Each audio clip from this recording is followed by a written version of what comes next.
নমস্কাৰ, মই ডায়েটিচিয়ান ঋতুমণি। আজি মই আপোনালোকৰ ওচৰত এটা ব্ৰেকফাষ্ট ৰেচিপি লৈ আহিছোঁ, য'ত বহুত ভাল পৰিমাণে এনাৰ্জি থাকে আৰু দিনটোৰ কাৰণে একদম পাৰফেক্ট হয়, দিনটো ষ্টাৰ্ট কৰাৰ কাৰণে। তাৰ কাৰণে আমাক লাগিব চাউলৰ গুড়ি। চাউলৰ গুড়ি আমি ইয়াতে জহা চাউলৰ গুড়ি লৈছোঁ। আপোনালোকে যিকোনো চাউলৰ গুড়ি ল'ব পাৰে।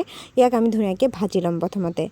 এইটো যি ৰেচিপি আছে, ইয়াত চব ধৰণৰ পুষ্টি আছে, যেনেকৈ প্ৰ'টিন, আপোনাৰ ফেট, গুড কাৰ্বহাইড্ৰেট, আৰু এইটোৱে আপোনাৰ পূৰা দিনটোক একেবাৰে গেছ নোহোৱাকৈ প্লাছ আপোনাক পূৰা জাগ্ৰত কৰি ৰাখিব, ছিষ্টেমটো বহুত এনাৰ্জাইজ কৰি দিব।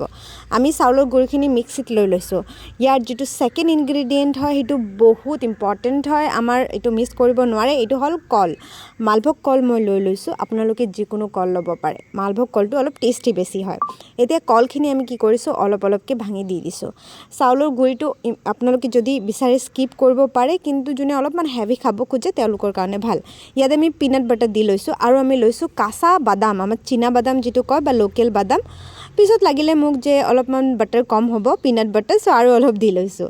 এতিয়া আমি পানী পৰিমাণ হিচাপে দি দিছোঁ, নিজামতে বাছি ল'ব। অলপমান গৰম পানীও দিব পাৰে বা ঠাণ্ডা পানীও দিব পাৰে, আপোনালোকৰ চইচ। ব্ৰেকফাষ্টটো বনাবলৈ বহুত কম সময় লাগে। দৌৰা টাইমত হেল্ডি ব্ৰেকফাষ্টটো এইটো বহুত এটা ভাল অপশ্যন। নাম্বাৰ 1 মোৰ কাৰণে নাম্বাৰ 1 পইণ্টত আহে। আপোনালোকে ট্ৰাই কৰক, আৰু এইটো বাচ্ছাৰ কাৰণে বহুত ভাল, যোনে ৰানিং কৰে তেওঁলোকৰ কাৰণে ভাল, যোনে ফেট লছ কৰিব খোজে তেওঁলোকৰ কাৰণেও ভাল, যোনে কুইক কিবা এটা খাব খোজে তেওঁলোকৰ কাৰণে ভাল, আৰু মাজে মাজে অলপ লাইট খাব লাগে। এইটো লাইটো হয় প্লাছ এনাৰ্জেটিকো বহুত হয়। চ' আপোনালোকে এইটো ট্ৰাই কৰক, আপোনালোকৰ গোটেই হেল্থৰ কাৰণে ভাল। আপোনালোকে নিশ্চয়কৈ ট্ৰাই কৰি কমেণ্ট ছেকশ্যনত জনাব টেষ্টটো কেনেকুৱা আৰু আপোনালোকৰ এনাৰ্জি লেভেল কেনেকুৱা।